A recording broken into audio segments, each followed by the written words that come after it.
Love my love, कब तक मुझे कैफे में मिलने बुलाते रहोगे? कभी घर पर भी तो बुलाओ। हाँ हाँ बिल्कुल बुलाऊंगा, पर पहले तुमसे यहाँ अकेले में तो मिल लो, क्योंकि अगर मैं तुम्हें घर ले गया तो वहाँ मेरे घर वाले ही तुम्हें घेर लेंगे और मुझे बात करने का मौका ही नहीं मिलेगा। तो ये बात है। जी हाँ ये बात है। वैसे एक बात कहूँ, बोलो। क्या मैंने तुम्हें कभी बताया कि तुम्हारी स्माइल बहुत ही प्यारी है? ये तुम रोज ही बताते हो। तो क्या करूँ, तुम्हारी स्माइल है ही इतनी कातिलाना। Oh just shut up. मुझे तो कभी कभी लगता है तुम मुझसे ज्यादा मेरी स्माइल से प्यार करते हो। अगर ये ना होती तो तुम मुझे भाव ही ना देते। अरे नहीं नहीं ऐसा नहीं है, पर हाँ इस बात से इनकार नहीं किया जा सकता कि तुम्हारी स्माइल तुम्हारे चेहरे की शोभा 1000 गुना बढ़ा देती है। अच्छा बस भी करो ना, आप नजर लग जाएगी।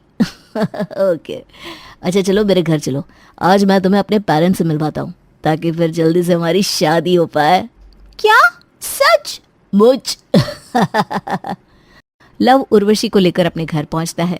जैसे ही उर्वशी घर में कदम रखती है उसकी मुस्कान देखकर सबका दिल खुश हो जाता है।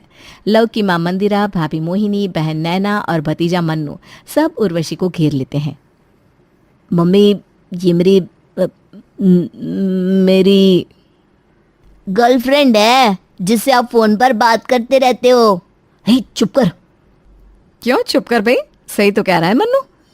हाँ नहीं तो क्या, आप नहीं बोल पा रहे थे तो उसने बोल दिया। अरे वाह, लव ने तो बड़ी प्यारी लड़की ढूंढी है। बेटा तुम्हारी ये स्माइल तो दिल जीतने वाली है। थैंक यू आंटी जी। अरे ये स्माइल देखकर तो लव बेचारा चारों खाने चित हो गया होगा। ऐसे मुस्कुराओगी तो कौन नहीं फिसलेगा। बिल्कुल भाभी, आपकी स्माइल तो कहर ढा रही है। लगता है हमारी नई भाभी में किसी हीरोइन का सारा जादू आ गया है। अरे बस करिए, आप लोग ना मुझे शर्मिंदा कर रहे हैं।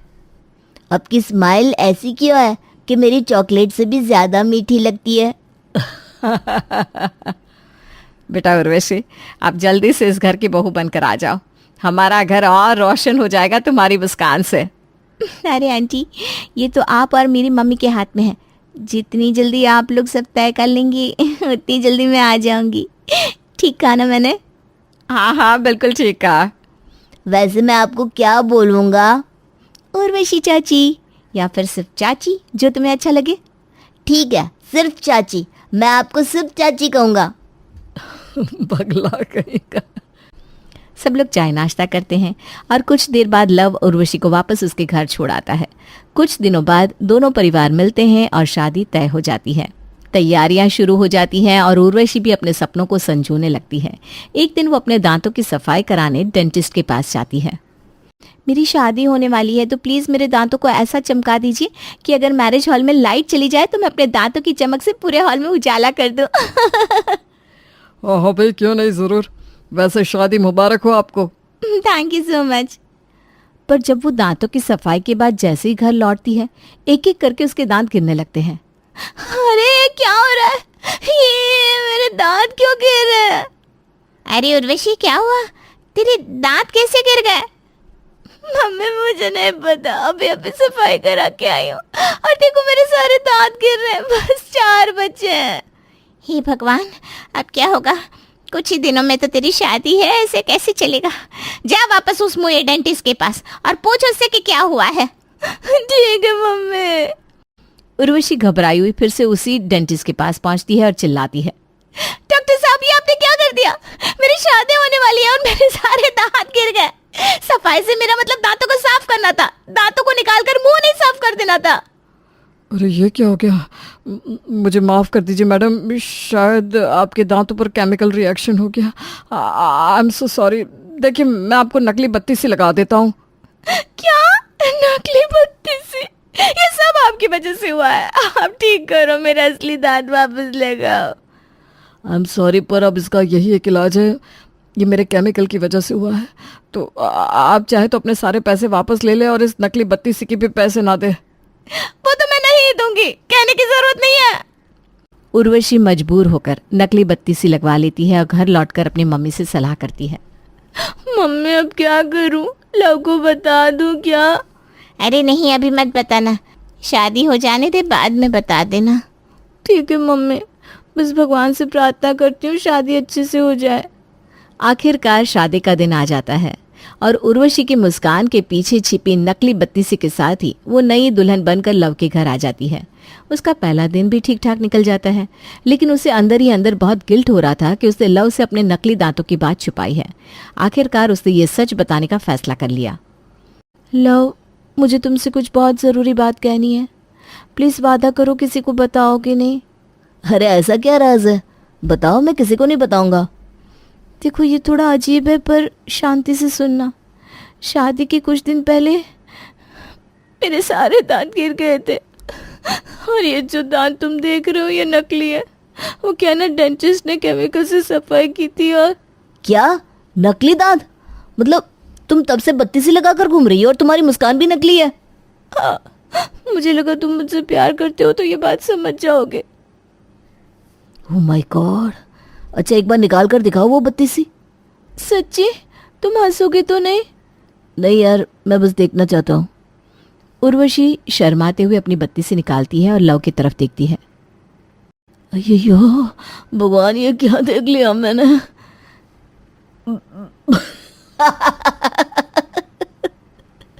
उर्वशी, तुम तो 4 दांत वाली बहू निकली। लव, तुम क्यों हंस रहे हो? मैंने सोच समझ कर बताया था कि तुम समझोगे। अरे इसमें समझने वाली क्या ही बात है, तुम तो 4 दांतों वाली हसीना हो। बहुत मजाक बना लिया, मुझे लगा तुम समझोगे। अब शादी हो चुकी है, इसको लेकर इतना हंसो मत। अरे ठीक है, माफ करो, पर पहले क्यों नहीं बताया? लेकिन इतने में मोहिनी उनकी सारी बात सुन लेती है और पूरे घर में शोर मचा देती है। सुनो सुनो, इस घर की नई बहू के नकली दांत है। मेरी देवरानी 4 दांतों वाली है। क्या उर्वशी, ये सच है? दिखाओ, निकालो अपनी बत्तीसी। उर्वशी को मजबूरी में सबके सामने बत्तीसी निकालनी पड़ती है। जैसे ही वो अपनी बत्तीसी निकालती है सबकी हंसी छूट जाती है। ओह माय गॉड भाभी, आप तो सच में 4 दांतों वाली बहू निकली। देखो देखो, उर्वशी के सिर्फ 4 दांत। अरे अब से हम तुम्हें 4 दांत वाली बहू कहेंगे। बिल्कुल, हमारी 4 दांत वाली बहू। दांत ऐसे जैसे हवा महल की खिड़कियां हो। चाची, आपके 4 दांत बहुत प्यारे लगते हैं। मैं छोटा था तो मेरे भी ऐसे ही थे। उर्वशी की आंखों में आंसू आ जाते हैं। वो समझाने की कोशिश करती है लेकिन कोई उसकी बात नहीं सुनता। तभी पड़ोसन राधिका भी वहां आ जाती है। अरे ये शोर कैसा है? अरे राधिका, सुनोगी तो लोटपोट हो जाओगी। मेरी देवरानी उर्वशी के सारे दांत नकली है, बस 4 दांत असली है। 4 दांत वाली देवरानी, ये तो भाई कसम हो गया। तभी मन्नू उछलता है और उर्वशी के मुंह से उसकी बत्तीसी खींचकर भागने लगता है। अरे मन्नू, ये क्या कर रहे हो? मेरी बत्तीसी वापस दो। नहीं चाची, अब मैं इसे पूरे मोहल्ले को दिखाऊंगा कि हमारे घर में 4 दांत वाली चाची आई है। हे भगवान, ये क्या हो गया? लाओ, तुम सब लोग हर वक्त मेरा मजाक क्यों उड़ाते रहते हो? मेरे पास में थोड़ी ना था कि मेरे बाकी दांत गिर गए। कम से कम तुम तो मेरा साथ दो, सबको मना करो ना। अरे उर्वशी, मुझे तो तुम्हारी मुस्कान ही पसंद थी और तुमने वो भी नकली दांतों से बर्बाद कर ली। अब मजाक ना करो तो क्या तुम्हारी आरती उतारूं? मुझे नहीं पता था तुम ऐसे हो। मैं तो बस थोड़ा सम्मान चाहती हूँ। उर्वशी का दिल टूट जाता है। वो चुपचाप सब कुछ सहती रहती है। लेकिन एक दिन उसकी माँ उससे मिलने आती है। परिवार वाले पहले तो उनका अच्छे से स्वागत करते हैं, लेकिन फिर धीरे धीरे बातों बातों में मजाक करने लगते हैं। अरे आंटी जी, आपकी बेटी के तो बस 4 ही दांत बचे हैं। आपने कभी उसे डेंटिस्ट के पास नहीं भेजा क्या? डेंटिस्ट के पास जाने की वजह से ही तो ये हाल हुआ है भाभी। आपके ये सारे दांत असली है या आपके भी अपनी बेटी की तरह 4 ही दांत है? लगता है ये 4 दांत वाला गुण खानदानी विरासत है भाई। मम्मी जी, और कुछ गड़बड़ हो तो वो भी बता दीजिए, हम किसी से कहेंगे नहीं। उर्वशी की माँ अपना अपमान महसूस कर उठकर चली जाती है। उर्वशी को बहुत गुस्सा आता है। वो खूब रोती है और अपनी किस्मत को कोसती है, लेकिन फिर उसे ख्याल आता है कि अब उसे इन लोगों को सबक सिखाना पड़ेगा। अब मैं इन लोगों को बताऊंगी कि मजाक उड़ाना क्या होता है। अगले दिन मन्नू के कुछ दोस्त उससे मिलने आते हैं। जैसे ही उर्वशी सामने आती है, मन्नू फिर उसका मजाक उड़ाने की सोचता है, लेकिन इससे पहले ही उर्वशी उस पर पलटवार कर देती है। अरे बच्चों, तुम्हें पता है तुम्हारा ये दोस्त मन्नू अभी भी अपने बिस्तर पर ही सुसु कर देता है। क्या सच में? हाँ, हर सुबह इसकी मम्मी को इसका गीला बिस्तर धोना पड़ता है और इस चक्कर में ये पीट भी जाता है, लेकिन फिर भी अपनी आदत से बाज नहीं आता। मन्नू तू तो अभी भी छोटा बच्चा है, वो भी बेड पर सुसु करने वाला। अरे नहीं, ऐसा कुछ नहीं है, ये बस मजाक कर रही है। चुप हो जाओ ना चाची। नहीं नहीं, मैंने तो बस वही कहा जो सच है। जैसे मेरे 4 दांत होना सच है, वैसे ही तुम्हारा बिस्तर गीला करना भी सच है ना। मन्नू अब तो तेरा नाम गीला मन्नू रखेंगे। मन्नू के दोस्त हंसते हंसते वहां से चले जाते हैं। मन्नू बहुत शर्मिंदा महसूस करता है और उर्वशी के पास जाकर कहता है, उर्वशी चाची आपने ऐसा क्यों किया? मैंने तो बस वही सच कहा जो था मन्नू। जैसे तुम लोग मेरे 4 दांतों का मजाक बनाते हो, वैसे ही मैंने भी तुम्हारा सच सबके सामने रख दिया। अब बताओ, तुम्हें कैसा महसूस हुआ? कैसा लगता है जब तुम्हारा कोई मजाक बनाता है? माफ कर दो चाची, आगे से मजाक नहीं उड़ाऊंगा। मन्नू की माफी देखकर उर्वशी मुस्कुरा देती है। कोई बात नहीं, पर अब आगे से ध्यान रखना, किसी का मजाक बनाना अच्छी बात नहीं होती। एक दिन गली में मोहिनी अपनी पड़ोसन राधिका और कुछ औरतों के साथ खड़ी बातें कर रही थी। वे लोग अपने अपने सोने का समय डिस्कस कर रही थी। मैं तो 12 बजे सो पाती हूँ, और तुम राधिका? तभी उर्वशी वहां पहुंच जाती है। उसे देखकर मोहिनी कहती है, अरे देखो तो कौन आया, हमारी 4 दांत वाली देवरानी जी।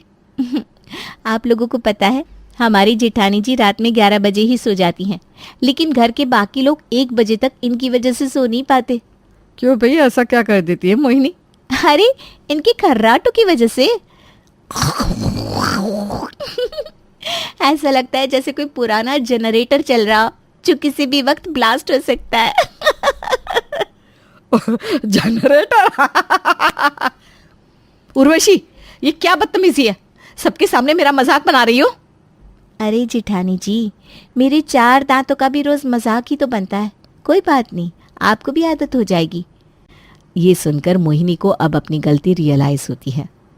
ठीक है उर्वशी, गलती मेरी है, माफ़ कर दो। वादा करती हूँ अब तुम्हारा मजाक नहीं बनाऊंगी, और तुम सबको भी कह रही हूँ, अगर मेरी देवरानी का मजाक उड़ाया तो मुझसे बुरा कोई नहीं होगा। नहीं नहीं मोहिनी, आप नहीं करेंगे।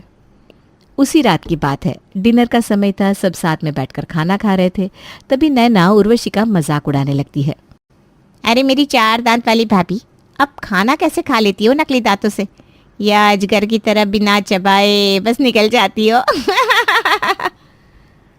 अरे मेरे खाने की फिक्र छोड़ो नैना, ये बताओ, बैक पेपर देने के पैसे इकट्ठा हो गए या मैं दूं? Back paper?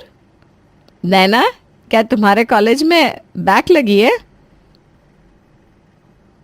हाँ, पर भाभी आपको कैसे पता चला? मैंने तुम्हें फ़ोन पर किसी से बात करते हुए सुना था। वैसे मेरे दांतों पर ध्यान देने से अच्छा होगा कि पढ़ाई पर ध्यान दो, शायद पास ही हो जाओ। सही कहा, बिल्कुल सही कहा। उर्वशी भाभी, अब से आपका मजाक नहीं बनाऊंगी। मोहिनी और नैना तो लाइन पर आ गई थी, पर उसकी सास अभी बाकी थी। उर्वशी ने उन्हें भी समझाने के लिए एक दिन उनका चश्मा छिपा दिया। मम्मी जी, जरा ये पढ़कर सुनाइए ना, क्या लिखा है? अरे ये देख क्यों नहीं रहा, ये क्या लिखा है? मम्मी जी पढ़िए ना, आंधी थोड़ी ना है आप। उर्वशी, ये क्या कह रही हो? बस वही जो आप लोग मेरे साथ करती हैं। अरे पर मेरी उम्र हो गई है, दिखाई नहीं देता तो मेरा मजाक मत बनाओ, बुरा लगता है। बुरा तो मुझे भी लगता है।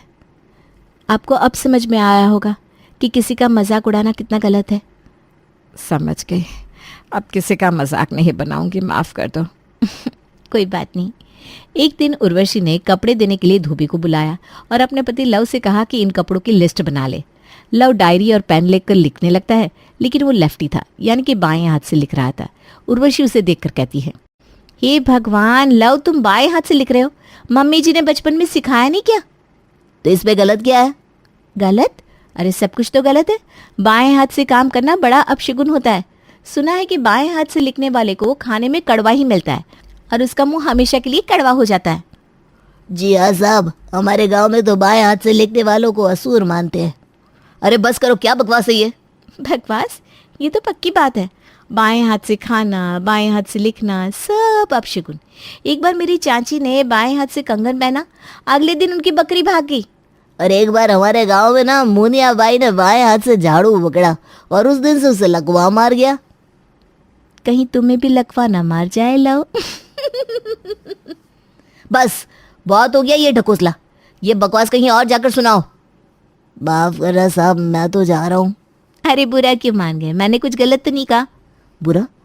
तुमने मेरा सरेआम मजाक बना दिया। तुम तो बस यही चाहती हो कि मैं शर्मिंदा हो जाऊं। ओहो, मजाक तो तब भी बनता है जब लोग मेरे दांत पर हंसते हैं, तब तो तुम्हें बड़ा मजा आता है। अरे वो अलग बात है। अलग कैसे? मतलब जब मेरा मजाक बन रहा था तो मुझे बुरा लगना नहीं चाहिए था, पर अब तुम्हारा मजाक बना तो सब गलत हो गया। बस बहुत हो गया, तुम अपने मायके चली जाओ। मैं नहीं जाऊंगी। जब मेरा रोज मजाक बनता था तब तो नहीं गई, तो अब क्यों जाऊं? अब यही मेरा घर है। अरे तुमने तो हद ही पार कर दी। हद मैंने पार की या तुमने? मेरे दांत मेरे हाथ में नहीं है, फिर भी मेरा मजाक उड़ाना तुम्हें सही लगता है, लेकिन अपनी बारी पर इतना चिढ़ गए। तभी घर के बाकी सदस्य भी वहां आ जाते हैं और उर्वशी का साथ देते हुए कहते हैं, लव, उर्वशी सही कह रही है, मजाक सहना आसान नहीं होता। जब उसके साथ ये सब हो रहा था तब तुम कहाँ थे? उर्वशी का मजाक उड़ाकर सबने गलत किया, अब तो समझ जाओ। आप लोग सही कह रहे हो। उर्वशी मुझे माफ कर दो, मैंने तुम्हारे साथ ठीक नहीं किया। ठीक है लव जी, माफ किया, पर एक शर्त पर, कि आप कोई किसी का मजाक नहीं उड़ाएगा। अरे बिल्कुल, अब से सिर्फ मजाक किया जाएगा, उड़ाया नहीं जाएगा। सब हंसते हैं और उस दिन से हमेशा हंसी खुशी रहते हैं। विनय और सूरज अपने माता पिता के बने हुए पुश्तैनी मकान में एक साथ रहा करते थे। विनय बड़ा भाई था, सूरज छोटा। विनय की शादी रुचिका से हुई थी और सूरज की शादी प्रेमा से हुई थी। विनय की शादी के कुछ साल बाद उसकी पत्नी रुचिका को एक प्यारी सी बेटी होती है, जिसका नाम वो काव्या रखते हैं। बेटी के जन्म के बाद रुचिका अस्पताल से घर आ जाती है और उसके घर आने के बाद पड़ोस में रहने वाली औरतें बधाई देने उसके यहाँ आती हैं। बधाई हो भाई साहब, लक्ष्मी हुई है आपके घर। अब तो समझ लीजिए आप नौकरी में दिन दोगुनी रात चौगुनी तरक्की करेंगे। अरे भाई, बिटिया सौभाग्य वालों के यहाँ ही जन्म लेती हैं, सबकी किस्मत में नहीं होती हैं ये नन्ही परियां। रहने दीजिए बहन जी, मैं खूब समझता हूँ ये सब बातें। आप मुझे सुनाने के लिए कह रही है ना, वरना ये बात तो सारी दुनिया जानती है कि खानदान का वंश तो बेटे से ही आगे बढ़ाते हैं। बड़ी इच्छा थी हमें कि हमें भी एक सुंदर सा बेटा पैदा हो, लेकिन क्या कर सकते हैं, ईश्वर के विधान के आगे किसका बस चलता है। अरे भाई साहब, निराश क्यों होते हैं आप? कोई बात नहीं, इस बार बेटिया होगी तो क्या फर्क पड़ता है, अगली बार जरूर बेटा ही होगा। जैसा कि पड़ोसन ने कहा था, वास्तव में अब तो विनय को अपनी दूसरी संतान से ही सारी उम्मीदें थी। बेटी काव्या के जन्म से उसकी माँ तो फिर भी खुश थी, लेकिन पिता विनय चिढ़ा चिढ़ा सा रहता था। उसके मन में टीस बार बार उठती कि काश इसकी जगह एक बेटा पैदा हुआ होता, तो आज वो समाज में सीना ठोक कर चलता। खैर, धीरे धीरे वक्त बीतता जाता है। काव्या 3 साल की हो जाती है। भाग्यवान, पहली बार में तुमने बेटे की जगह एक बेटी पैदा करती। तुम्हारी बेटी को सिर्फ इस उम्मीद में स्वीकार किया मैंने कि आज नहीं तो कल एक बेटा मेरी गोद में खेलेगा, लेकिन भगवान ने तो जैसे आंखें ही मूंद लिए। हमारी लाख कोशिशों के बाद भी पता नहीं तुम्हारी गोद क्यों नहीं भर रही है। पति के चिंतित होने पर पत्नी रुचिका डॉक्टर के पास जाकर अपना चेकअप करवाती है और डॉक्टर की बताई तमाम दवाइयां खाने के बाद भी रुचिका को दूसरा बच्चा नहीं हो पाता। इस तरह वो सिर्फ एक बेटी की ही मां बनकर रह जाती है। जब से विनय को पता चला था कि उसकी पत्नी रुचिका अब दोबारा मां नहीं बन सकती, वो काव्या से पहले से भी ज्यादा खींचा खींचा सा रहने लगा था। इसी बीच उसके छोटे भाई सूरज की पत्नी एक बेटे को जन्म देती है, जिसे प्यार से सभी मुन्ना कहते हैं। प्रेमा के बेटे को जन्म देने के बाद घर का माहौल बदलने लगता है। विनय को भी अब मुन्ने में ही अपना होने वाला वारिस नजर आने लगता है। मुझे भगवान ने बेटा नहीं दिया तो क्या हुआ, अब मुन्ना आ गया है ना। देख सूरज, मुन्ना सिर्फ तेरा ही बेटा नहीं है, मेरा भी उस पर बराबर का अधिकार है। हाँ हाँ भैया, क्यों नहीं, मैं तो कहता हूँ आप इसे गोदी ले लीजिए। और मैं और प्रेमा मुन्ना के लिए इतना नहीं कर पाते जितना आप करते हैं। इसकी छोटी सी छोटी बात का ख्याल रहता है आपको। मुन्ना तो बहुत ही किस्मत वाला है जो उसे आपके जैसे बड़े पापा और भाभी जैसी बड़ी माँ का प्यार मिल रहा है। जैसे जैसे मुन्ना बड़ा हो रहा था, विनय का उसके लिए प्यार बढ़ता ही जा रहा था। वो उसकी हर इच्छा को पूरी करता था, चाहे वो गलत हो या सही। काव्या मुन्ना से 4 साल बड़ी थी। दोनों बच्चे एक ही आंगन में खेलते खेलते धीरे धीरे बड़े होने लगते हैं, लेकिन उन दोनों की परवरिश में जमीन आसमान का अंतर था। जहां मुन्ना को हर चीज बिना मांगे ही मिल जाती, वहां काव्या को कोई भी महंगा सामान दिलाने से पहले उसके माँ बाप 10 बार सोचते थे। कुछ साल बाद, माँ, आगे की पढ़ाई के लिए मुझे 20,000 रुपए की जरूरत है। कॉलेज की फीस देनी है। आप पापा से कहकर प्लीज मुझे पैसे दिलवा दीजिए। एंट्रेंस एग्जाम तो पास कर लिया है मैंने और मुझे बहुत अच्छी कॉलेज में एडमिशन भी मिल रहा है। तेरा दिमाग तो खराब नहीं हो गया है? क्या जरूरत है इतने महंगे कोर्स में एडमिशन लेने की? चुपचाप से जाकर आसपास के मोहल्ले की सारी लड़कियों जैसे बीए में एडमिशन ले ले। कम पैसों में डिग्री भी मिल जाएगी। और वैसे भी क्या करना है तुझे बड़ी बड़ी डिग्रियां लेकर? देख, हमें तुझसे कोई नौकरी वगैरह नहीं करवानी। बस इतना पढ़ ले कि तेरी शादी आराम से हो जाए और तेरे ससुराल वालों को ये ना लगे कि तू अनपढ़ है। ये क्या बात हुई माँ? आपको पता है जिस कॉलेज में मुझे एडमिशन मिल रहा है ना, लाखों बच्चों ने एंट्रेंस एग्जाम दिया था उसका, लेकिन सिर्फ 200 बच्चों का सिलेक्शन हुआ है। और खुशकिस्मती से मैं भी उन बच्चों में से एक हूँ। अगर आप लोग फीस भर दोगे तो मेरा भविष्य संवर जाएगा। और ये किस तरह की सोच है? आपको नौकरी नहीं करानी है तो क्या मैं आगे नहीं बढ़ सकती? मैं नौकरी करना चाहती हूँ। सारी जिंदगी घर में बैठकर रोटियां बनाना मुझे स्वीकार नहीं है। देख बेटा, इतना पैसा नहीं है हमारे पास। जो थोड़ा बहुत पैसा है वो तेरी शादी के लिए संभाल कर रखा हुआ है। और वैसे भी सारा पैसा तेरी पढ़ाई में लगा देंगे तो कल को शादी कैसे करेंगे? तू कौन सा कल को नौकरी लगने के बाद कमा कर अपनी सैलरी हमें देने वाली है? नौकरी लग भी जाएगी तो तू अपने ससुराल वालों को ही खिलाएगी ना। कोई बेवकूफी होगा जो अपनी सारे जीवन की पूंजी बेटी को पढ़ाने में लगा देगा। पिता की बात सुनकर काव्या को बहुत दुख पहुंचता है। वो समझ गई थी कि इस घर में बेटी बनकर जन्म लेकर उसे बहुत बड़ा अपराध कर दिया है। इस घर में उसके माँ बाप जरूर है, लेकिन उसको समझने वाला यहाँ कोई नहीं। उस दिन के बाद काव्या ने बिल्कुल चुप्पी साध ली थी। उसके एडमिशन के लिए पैसे नहीं देने के कुछ दिन बाद, पापा मुझे स्पोर्ट्स बाइक चाहिए, दिलवा दो ना। अरे क्या करेगा तू स्पोर्ट्स बाइक का? और स्पोर्ट्स बाइक बहुत महंगी आती है ना बेटा। जरूरी तो नहीं कि तू स्पोर्ट्स बाइक चला कर ही कॉलेज जाएगा। अगर तुझे चाहिए तो नॉर्मल बाइक में दिलवा सकता हूँ।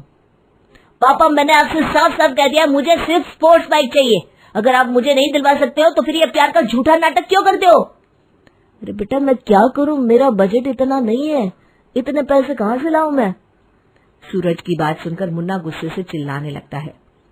पापा सिर्फ दिखावे का प्यार करते हो आप मुझे।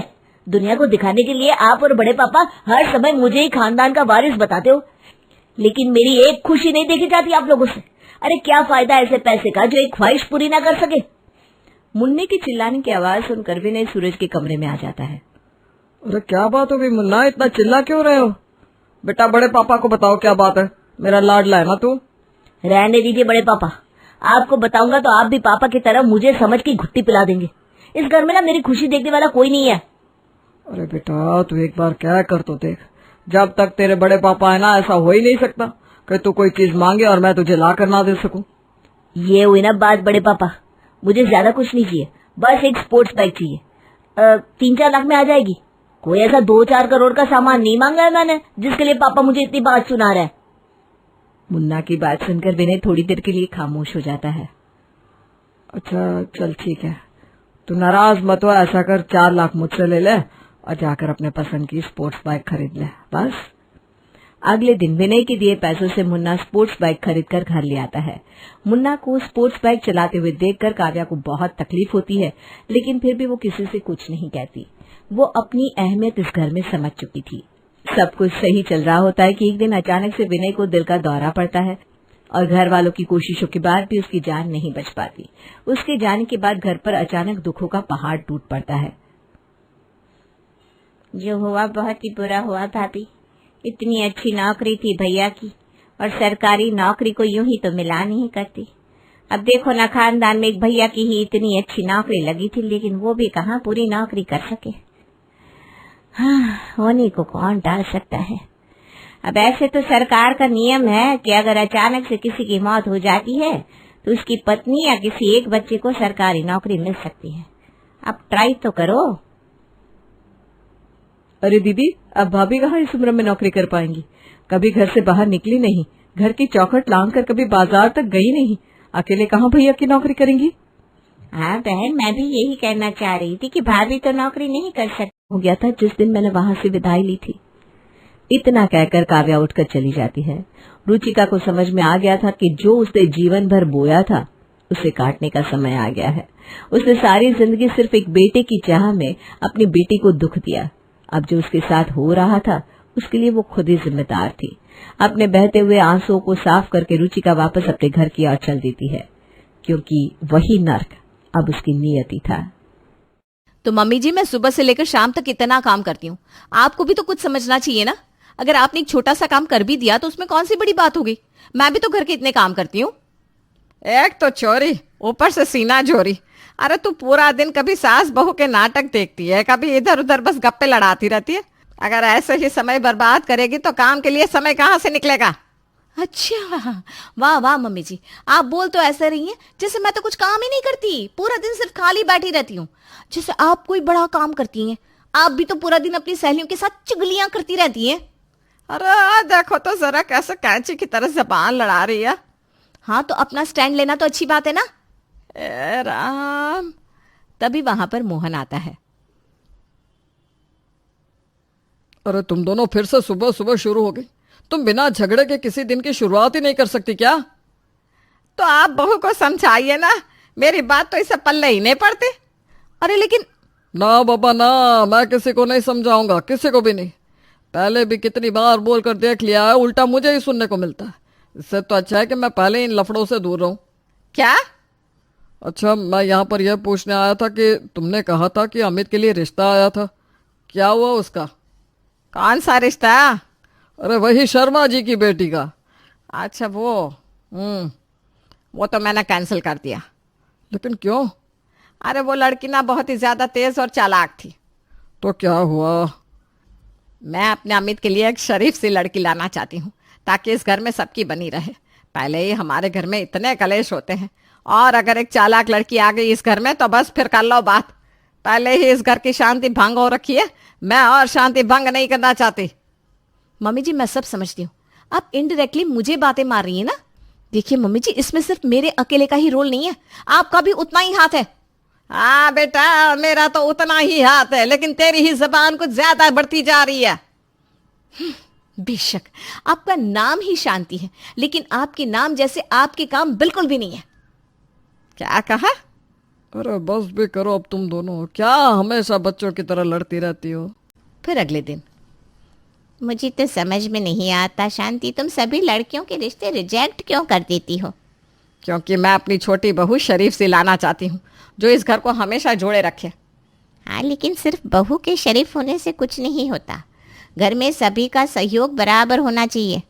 अरे तुझे नहीं पता विमला, अगर शरीफ बहू आएगी तो वो मेरी सारी बात मानेगी और बिल्कुल गऊ बनकर रहेगी, गऊ। हाँ हाँ, समझ गई मैं, तुम्हें गौ धन चाहिए। हाँ, तो मेरे पास एक ऐसा रिश्ता है, लड़की बहुत ही शरीफ है, घर भी बहुत अच्छे से संभालती है। तो तुमने अब तक मुझसे ऐसा रिश्ता छिपा कर क्यों रखा था? पहले क्यों नहीं बताया तुमने मुझे? तुम हमेशा इतनी लड़कियों को कभी किसी कमी की वजह से रिजेक्ट कर देती थी, कभी किसी, तो मुझे लगा तुम्हें ये लड़की पसंद नहीं आएगी, इसीलिए पहले इस लड़की के बारे में जिक्र तक नहीं किया। लेकिन अब तुम फिक्र मत करो, मैं अमित के लिए बात आगे बढ़ाती हूँ। अरे हाँ हाँ बिल्कुल, नेकी और पूछ पूछ। फिर कुछ दिनों बाद शांति विमला की बताई हुई उस लड़की को देखने जाती है। अरे बेटा, क्या नाम है तुम्हारा? जी रिया। तुम्हें घर का सारा काम तो आता है ना? जी। शांति रिया से बहुत से सवाल पूछती है और रिया उन सभी का अच्छे से जवाब देती है। शांति को रिया का व्यवहार और उसकी सादगी पसंद आती है। देखिए बहन जी, हमें तो ये रिश्ता मंजूर है। हाँ तो ठीक है बहन जी, हमारी तरफ से भी रिश्ता पक्का समझिए।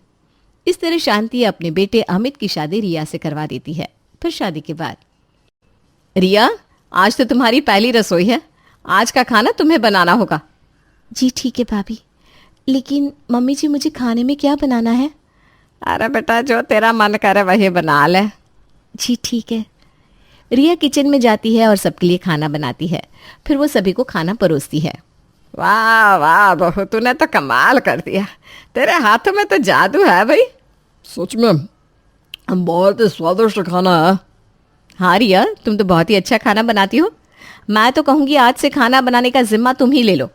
बाकी सभी को भी तुम्हारे हाथ का बना खाना बहुत पसंद आ रहा है। जी ठीक है भाभी। इस तरह पहले दिन से ही रिया को अपने ससुराल में खाना बनाने की जिम्मेदारी मिल जाती है। फिर कुछ दिन बाद, अरे रिया, तुम ना अमित से बोल देना कि वो गैस और बिजली का बिल भर दे। लेकिन भाभी, इस महीने तो आपको बिल भरना था ना। हाँ लेकिन वो क्या है ना, इस बार इन्हें थोड़ा नुकसान हो गया है, तो इसलिए इस बार अमित बिल भर देगा। वैसे भी हमारे आपस में घर की ही बात है, चाहे हम बिल भरे या तुम, बात तो एक ही है ना। ठीक है भाभी। और हाँ रिया, तुम ना बर्तन साफ करने के बाद कपड़े भी धो देना। वो क्या है ना, मैंने पूरे घर की साफ सफाई की तो मैं तो बहुत ज़्यादा थक गई हूँ। अभी सिर्फ कपड़े धोने बाकी है, इसलिए तुम उन्हें धो देना। बाकी सब काम तो मैंने निपटा दिया है।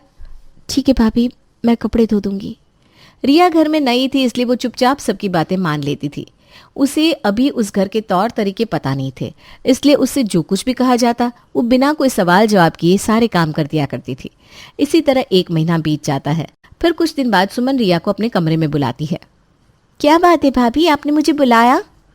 हाँ रिया, क्या तुम प्लीज़ बाजार से ये सारा सामान ले आओगी? लेकिन दीदी, बाजार का काम तो आप ही संभालती है ना। हाँ रिया, लेकिन आज ना मेरे सर में बहुत ज़्यादा दर्द हो रहा है। मुझे नहीं लगता मैं आज बाजार जा पाऊँगी। और तुम्हें तो पता ही है, रसोई में भी कुछ सामान ख़त्म हो गया है और आज सामान लाना भी ज़रूरी है, इसलिए प्लीज़ आज तुम मेरा ये काम कर दो। अच्छा ठीक है भाभी, अब चिंता मत कीजिए, मैं सारा सामान ले आऊँगी, आप आराम कर लीजिए। इतना कहकर रिया वहाँ से जाने लगती है। तभी सुमन खुशी से नाचने लगती है। फिर जैसे ही रिया अचानक से पलट कर देखती है तो सुमन एकदम शॉक्ड हो जाती है। क्या हुआ भाभी? अब वो कुछ भी तो नहीं। आप बहुत ज़्यादा सीरियस नज़र आ रही हैं, लगता है आपके सिर में कुछ ज़्यादा ही दर्द है। क्या मैं आपके लिए बाजार से सिर दर्द की दवा लेकर आऊँ? अरे नहीं नहीं रिया, तुम बेवजह क्यों परेशान होती हो? नहीं भाभी, बेवजह कहाँ, आपके सिर में दर्द है ना। नहीं, दरअसल मेरे पास दवा है। मैं अभी दवाई लेकर थोड़ी देर रेस्ट करूँगी ना तो बिल्कुल ठीक हो जाऊँगी। ठीक है भाभी। उसके बाद रिया वहाँ से चली जाती है। चलो फाइनली अब मैं आराम से टीवी देखूंगी और शाम को पार्टी में भी जाऊंगी। ये इस तरह सुमन अक्सर बहाने बनाकर रिया से घर के काम करवाती थी और खुद आराम फरमाती थी। सुमन बहुत ही ज़्यादा चालाक थी, लेकिन वहीं दूसरी तरफ रिया जो कि बहुत ही ज़्यादा शरीफ थी। शुरुआत में तो रिया सुमन की कोई भी चाल समझ नहीं पाती थी। फिर शाम को जब रिया शांति के पैर दबा रही थी और उसके सिर की मालिश कर रही थी, सच में तेरे जैसी बहू किसी को भी ना मिले। क्यों मम्मी जी, क्या मैं इतनी बुरी हूँ? अरे नहीं नहीं बहू, तू तो बहुत अच्छी है। तेरे हाथों में तो जादू है। सच में तू इतनी अच्छी मालिश करती है कि मज़ा ही आ जाता है। तेरे आने के बाद ना घर में कितनी शांति है और तूने सभी चीज़ों को कितने अच्छे से संभाल रखा है। अगर तेरे जैसी अच्छी और प्यारी सबको मिल गई तो मैं भला सबको चिढ़ाऊंगी कैसे? क्या मम्मी जी? तभी वहाँ पर सुमन तैयार होकर आती है। अरे बहू, इतना सज धज कर कहाँ चली? मम्मी जी, आज मेरी फ्रेंड का बर्थडे है तो मैं वहीं पार्टी में जा रही हूँ। अच्छा, तेरे तो पार्टियाँ कभी ख़त्म ही नहीं होती। अब जा ही रही है तो ठीक है जा, लेकिन जल्दी आ जाइयो क्योंकि हम पूरी रात बैठ कर तेरा इंतज़ार नहीं करने वाले। मम्मी जी, आपको तो हमेशा बस मुझे टोकना ही होता है। अरे टोकना क्या, जो सच है वही तो कहा। तो मैं कहीं बिना वजह थोड़ी घूमने जा रही हूँ। अब अगर भला मैं अपनी फ्रेंड की पार्टी में चली भी जाऊंगी तो उसमें कौन सी आफत आ जाएगी। अब तो आपका ध्यान रखने के लिए घर में रिया भी तो है। तुझे ना हर बात का बतंगड़ी बनाना होता है। बड़ी मुश्किल से आजकल मेरा मूड सही रहने लगा है। तेरे साथ जबान लड़ाकर फिर से मुझे अपना मूड खराब नहीं करना। जा यहाँ से। हाँ, तो हमें हमेशा सही बात का स्टैंड लेना ही चाहिए। बाकी अपना मूड खराब करने का मुझे भी कोई शौक नहीं है। लेकिन भाभी, अब आपकी तबीयत ठीक है? अब हाँ रिया, वो दरअसल दिन में मैंने दवाई ली थी ना, इसलिए मैं जल्दी ठीक हो गई। अच्छा चलो मैं चलती हूँ। हाँ ठीक है। इतना कहकर सुमन पार्टी में चली जाती है। फिर शांति रिया से कहती है, बहू अब तो जल्दी से खाना बना ले, मुझे तो बहुत भूख लगी है। बड़ी बहू तो चली गई पार्टी में, अब हमें अपने लिए तो खाना बनाना ही होगा। जी मम्मी जी, अभी बनाती हूँ।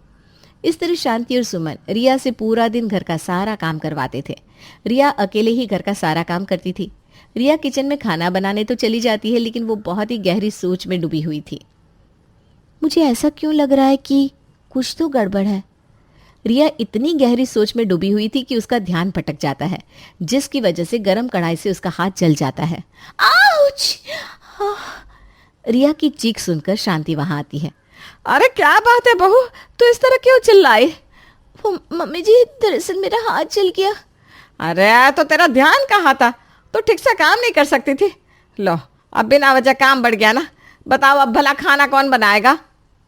रिया शांति का ऐसा व्यवहार देखकर बहुत ज्यादा हैरान थी। वहां उसके हाथ बुरी तरह से जल गए थे, लेकिन उसकी सास को तो सिर्फ अपने खाने की पड़ी थी। इस बात पर रिया को बहुत ज्यादा गुस्सा आ जाता है। वो पहली बार अपनी सास को जवाब देते हुए कहती है, लेकिन मम्मी जी अगर मेरे हाथ जल गए तो इसमें मेरी कोई गलती तो नहीं है। मैंने ऐसा जानबूझकर तो नहीं किया था। अभी भी आपको सिर्फ खाने की पड़ी है। मेरा हालचाल पूछने की बजाय अब सिर्फ खाने के बारे में सोच रही हैं। लेकिन रिया गुस्से में शांति की बात सुने बिना ही वहां से चली जाती है। अरे आज छोटी बहू को क्या हो गया? कोई बात नहीं, पहले मैं पेट पूजा करूं। भूख के मारे मेरी जान निकली जा रही है। रात को जब अमित घर वापस आता है तब रिया उसे सारी बात बताती है। देखिए मेरे साथ ऐसा सब होता है, मुझे कुछ ठीक नहीं लग रहा है। मुझे लगता है जैसे हर कोई मुझे सिर्फ अपने फायदे के लिए इस्तेमाल कर रहा है। मेरे हाथ जलने के बाद मम्मी जी को मुझसे कोई फर्क ही नहीं पड़ा। कोई बात नहीं रिया, ये शायद तुम्हारा वहम होगा। तुम ज़्यादा मत सोचो, अभी तुम आराम करो। चलो आज मैं तुम्हें अपने हाथों से खाना खिलाता हूँ। अमित की ये बात सुनकर रिया कुछ समय के लिए उन बातों को अपने दिमाग से निकाल देती है। फिर अगले दिन सुबह, बहू अब तो तू ठीक है ना? कैसा है तेरा हाथ? पहले से थोड़ा आराम है मम्मी जी। इसका मतलब तू आज भी कोई काम नहीं कर पाएगी। चल कोई बात नहीं, मैं अभी सुमन बहू से कह देती हूँ। शांति सुमन को बुलाती है। जी मम्मी जी बोलिए। आज तुझे खाना बनाना होगा, रिया बहू के हाथ में लगी हुई है। क्या? लेकिन क्यों? क्या? रिया बहू के हाथ जल गए इसलिए वो खाना नहीं बना सकती। अरे रिया, तुम्हें ध्यान रखना चाहिए था ना, ऐसी लापरवाही थोड़ी ना करते। हाँ भाभी, लेकिन वो गलती से हो गया। तुम्हें पता भी है आज खाना बनाने में मुझे कितना आलस आ रहा है। इतने महीनों से मैंने खाना नहीं बनाया तो मुझे बिल्कुल भी अच्छा नहीं लग रहा। तुम बस जल्दी से ठीक हो जाओ। सुमन घर का काम करना पसंद नहीं करती थी, इसलिए वो बहाने बनाकर रिया से ही घर का सारा काम करवाने लगी थी। इसलिए जब आज उसको घर का सारा काम करना पड़ा तो उसके लिए तो मानो आफत ही आ गई थी। और सुमन की ये बात सुनकर रिया बहुत ज़्यादा गुस्सा हो जाती है, लेकिन वो उस समय किसी को कुछ नहीं कहती। वो अब समझ गई थी कि उसकी जेठानी और उसकी सास इतने समय से उसके भोलेपन का फायदा उठा रही थी। दोनों मिलकर उसे अपनी चिकनी चुपड़ी बातों में बहला लेती और उससे अपने सारे काम निकलवा लिया करती। फिर एक दिन रिया जब घर का सारा बजट चेक करती है तो उसे पता चलता है, इतने टाइम से मैंने सभी चीज़ों को इग्नोर किया, लेकिन अब बहुत हो गया। मेरी जेठानी तो बहुत ही ज़्यादा तेज तर्रार है। वो अपने पति के सारे पैसे सेव करती हैं और घर का सारा खर्च अमित जी के पैसों से ही चलता है, जबकि उनके पति मेरे पति से ज़्यादा कमाते हैं। रिया अमित के ऑफिस से घर आने के बाद उससे बात करती है। देखिए इस महीने का बिल सिर्फ 2000 आया है और भाभी ने हमसे बिजली के बिल के 4000 रुपये मांगे थे। वो तो आज जब मैं घर की साफ सफाई कर रही थी तब मुझे ये बिल मिला। भाभी बहुत ज़्यादा तेज़ और चालाक है। वो हमेशा मुझे उल्लू बनाती है, लेकिन अब बस बहुत हो गया। मुझे मम्मी जी और भाभी की सभी चालों के बारे में पता चल गया है। ये तो बहुत ही ज़्यादा गलत बात है, और मम्मी भी तुम्हारे साथ अच्छा व्यवहार नहीं करती। तुम चिंता मत करो, मैं कल ही उन दोनों से बात करूँगा। नहीं, उनसे इस तरह बात करने का कोई फ़ायदा नहीं है, क्योंकि कभी भी कोई इंसान अपनी गलती कबूल नहीं करता। हमें इन्हें अलग तरीके से जवाब देना होगा। ठीक है, जैसा तुम्हें ठीक लगे। फिर अगले दिन सुबह, रिया तुम आज खाना बना लेना। भाभी दरअसल ना मेरे पेट में बहुत ज़्यादा दर्द हो रहा है। मुझे नहीं लगता मैं आज कोई काम कर पाऊंगी। अरे लेकिन रिया तुम्हें पता है ना आज घर में इतने सारे मेहमान आ रहे हैं। हाँ भाभी जानती हूँ, और मुझे बहुत बुरा भी लग रहा है। बस सच में आपकी मदद करना चाहती हूँ, लेकिन मेरी तबीयत बिल्कुल भी ठीक नहीं है। हाँ लेकिन मुझे तुम्हारी मदद लगेगी ना, मैं अकेले सब कैसे संभालूंगी। हाँ भाभी, लेकिन आपकी तो हर दूसरे दिन तबीयत खराब रहती थी, तो मैं ही तो घर का अकेले सारा काम करती थी। तो क्या आप एक दिन घर का काम नहीं संभाल सकती? रिया की ये बात सुनकर तो सुमन को जैसे सांप सूंघ जाता है, क्योंकि आखिर रिया ने ये बात सच्ची तो कही कि हर बार सुमन कोई ना कोई बहाना बनाकर सारा काम रिया पर ही छोड़ दिया करती थी और रिया चुपचाप बेचारी उस काम को कर लिया करती थी। लेकिन अब रिया पहले वाली रिया नहीं रही। अब ये सारी चालें रिया के ऊपर नहीं चलने वाली थी, इसलिए सुमन चुपचाप वहां से चली जाती है और घर का सारा काम खत्म करती है। आज तो मैंने इतना काम किया है जितना पूरी जिंदगी में नहीं किया होगा। ओ मम्मी जी, बहुत ज्यादा थक गई मैं तो। इस तरह रिया अगले कुछ दिनों तक बिल्कुल वैसा ही करती है जैसा कि उसकी सास और उसकी जेठानी ने उसके साथ इतने महीनों से किया। फिर लास्ट में, तुझे शर्म नहीं आई? तू आते ही अलग हो गई। हाँ, मेरी शादी को पूरे 5 साल हो गए, लेकिन मैंने आज तक अलग होने के बारे में सोचा तक नहीं, और तुमने तो 1 साल के अंदर ही ये काम कर लिया। आप जानबूझकर शरीफ बहू लेकर आए थे ताकि वो आपकी सारी बातें माने और घर में शांति बनी रहे। लेकिन आप भूल गए कि इंसान की जैसी संगत होती है वैसी ही रंगत हो जाती है। मैं इतने टाइम आपके साथ रही और आपकी सभी चालाकियों को समझने लगी। इसलिए आपको देखते देखते मैं भी इतनी चालाक हो गई कि मुझे समय पर यह फैसला लेना ही सही लगा। ठीक है पापा जी, अब मैं चलती हूँ। आपका जब मन करे तब आप हमारे पास आकर रह सकते हैं। ठीक है बेटा, अपना ध्यान रखना। इतना कहकर रिया वहां से चली जाती है और वो अपना हिस्सा लेकर उनसे अलग रहने लगती है। अब फिर से आए दिन शांति और सुमन में कलेश होते थे। तुमने उसकी कदर नहीं की, इसलिए उसने भी तुम्हारी कदर नहीं की। मैंने तो तुमसे पहले ही कहा था कि समय रहते सुधर जाओ, नहीं तो बहुत पछताना पड़ सकता है।